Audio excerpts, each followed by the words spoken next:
এবার দেবীর কোন রূপের গল্প বলবো বলতো? কোন রূপে?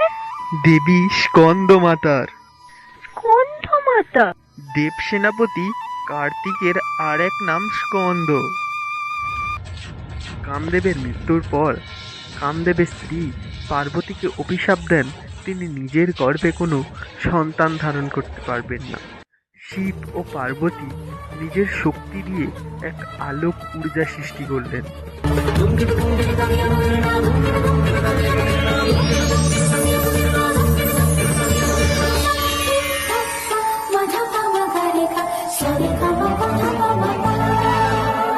মধুরিতু মধুমতি মধুবতী মধুরতি মধুর মধুর রসকা মধুর মিলনে প্রেম রস ভিয়ানে মধুর মধুর মধুর মধুর সেই আলোক ঊর্জা থেকে সৃষ্টি হলো স্কন্দ অর্থাৎ কার্তিকের। নবরাত্রির পঞ্চম দিন দেবী স্কন্দমাতার পূজা করা